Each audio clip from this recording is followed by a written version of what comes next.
ఎటువంటి ఫిర్యాదులకు తావు లేకుండా అమలు చేయాలని ఏపీ భూగర్భ గనుల శాఖ మంత్రి కొల్లు రవీంద్ర సూచించారు. కోనసీమ జిల్లాలో ఉచిత ఇసుక పాలసీ అమలు తీరుపై జిల్లా స్థాయి అధికారులతో మంత్రి సమీక్ష చేశారు. సామాన్య ప్రజలకు ఉచితంగా ఇసుక ఇవ్వాలన్నదే ప్రభుత్వ ధ్యేయమన్నారు. వైసీపీ హయాంలో జరిగిన అవకతవకలు కూటమి ప్రభుత్వంలో జరగకుండా చర్యలు తీసుకోవాలని ఆదేశించారు. ఏపీలో మైనింగ్ శాఖను సంపూర్ణంగా ప్రక్షాళన చేస్తామన్నారు.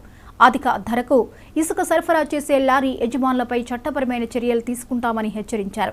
అక్రమాలకు తావు లేకుండా అధికార యంత్రాంగం పూర్తి సమన్వయంతో పనిచేయాలన్నారు. ఇసుక అక్రమ రవాణా అరికట్టేందుకు రెగ్యులర్ పర్యవేక్షణ వ్యవస్థను బలోపేతం చేయాలని సూచించారు. కూడా ఒక్క పైసా కూడా ప్రభుత్వానికి కట్టకల వాళ్ళే రీచ్కి వెళ్ళి అక్కడ ఏదైతే ఎక్స్కవేషన్ ఖర్చు ఉంటుందో ఖర్చు పెట్టుకుని సన్రైజ్ గ్రామానికి సంబంధించి సన్రైజ్ ఛార్జెస్ కట్టుకుని అక్కడి నుంచి నేరుగా వాళ్ళ ఇంటికి తీసుకెళ్ళి ట్రాన్స్పోర్ట్ కట్టుకుని తీసుకెళ్ళటం వాళ్ళ బాధ్యత. కొన్ని చోట్ల వాళ్ళు డైరెక్ట్గా తీసుకెళ్ళలేరు కాబట్టి కిలోమీటర్ కింద అని చెప్పి రేట్ ఫిక్స్ చేసి గ్రామానికి కింద పెట్టడం జరిగింది. అక్కడ కొన్ని చోట్ల మరి కొన్ని ఇబ్బందికరమైన పరిస్థితులు వస్తున్నాయి. దాని మీద ఇమీడియట్గా మరి ఇప్పుడే ఉదయం రాజమండ్రి ఒకసారి రివ్యూ తీసుకున్నాం కలెక్టర్ గారి ఆధ్వర్యంలో. మరి ఇప్పుడు అమలాపురంలో కూడా కలెక్టర్ గారి ఆధ్వర్యంలో ఎమ్మెల్యేస్ అందరూ కలిసి రివ్యూ తీసుకోవడం జరిగింది. మరి ఎవరు కూడా దీంట్లో తప్పు చేయడానికి వీల్లేదు, చేసామని సివియర్ యాక్షన్స్ ఉన్నాయని చెప్పి ఇన్స్ట్రక్షన్స్ ఇచ్చాం. ఎందుకంటే ఇక్కడ 2-3 చోట్ల మాకు ముఖ్యమంత్రి గారి దృష్టికి కూడా వచ్చినాయి. దాని మీద ఇమీడియట్గా అధికారులు కానీ లేకపోతే అక్కడ ఉన్నటువంటి ఎవరైతే ఇన్వాల్వ్ అయినారో వాళ్ళ మీద సీరియస్గా యాక్షన్ తీసుకున్నాం. కొద్దిగా కోఆర్డినేషన్ లోపం కనబడుతుంది. మరి ఇప్పుడే కలెక్టర్ గారు టీమ్స్ వేస్తామని కూడా చెప్పడం జరిగింది. పోలీస్ డిపార్ట్మెంట్ కానీ, ఎస్సీబీ నుంచి కానీ, మైనింగ్ డిపార్ట్మెంట్ నుంచి కానీ, రెవెన్యూ డిపార్ట్మెంట్ నుంచి కానీ అక్కడ ఇమీడియట్గా టీమ్స్ వేసి 6 స్టాక్ పాయింట్స్లో 5 స్టాక్ పాయింట్స్ దగ్గర ఇమీడియట్గా ఏర్పాటు చేస్తూ ఉన్నారు. ఇది అంతా కూడా ఒక 1 వీక్లో ఎట్టి పరిస్థితుల్లో ఇక్కడి నుంచి రేపటి నుంచే ఎటువంటి కంప్లైంట్స్ రాకుండా ఉండాలని మరి ఆదేశించుకోవడం కూడా జరిగింది.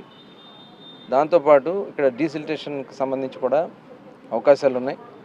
కొద్దిగా సిఆర్జెడ్ లిమిట్స్ కొన్ని ఉన్నాయి.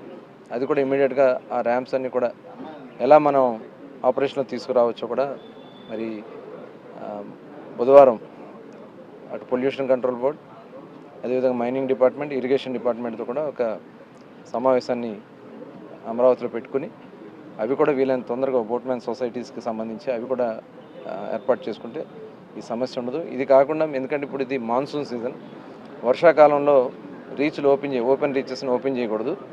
అందుకనే ఓపెన్ రీచెస్ కూడా అక్టోబర్ 15 నుంచి మనం ఆపరేట్ చేసుకోవచ్చు. దాదాపు 24 రీచ్లు ఉన్నాయి ఈ అంబేద్కర్ కోనసీమ జిల్లాలో.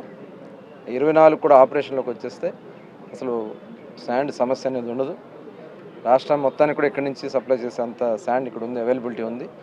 కాబట్టి దానికి తగిన విధంగా ఏదైతే పబ్లిక్ హీరింగ్కి సంబంధించి తీసుకోవాల్సినటువంటి కొన్ని ర్యాంప్స్ ఉన్నాయి, అలాగే కొన్ని ఎన్విరాన్మెంట్ క్లీనెస్ తీసుకోవాల్సినటువంటివి ఉన్నాయి. ఇవన్నీ కూడా ఇమీడియట్గా చేసుకుని అక్టోబర్ 15 నుంచి అన్ని ర్యాంప్స్ కూడా ఓపెన్ చేసి అవసరమైతే బోట్మెన్ సొసైటీస్ కూడా ఓపెన్ చేయించి పూర్తి స్థాయిలో శాండ్ అవైలబిలిటీ ఉంటే ఇలాంటి ఇబ్బందులు రావని చెప్పి మేము భావిస్తున్నాం.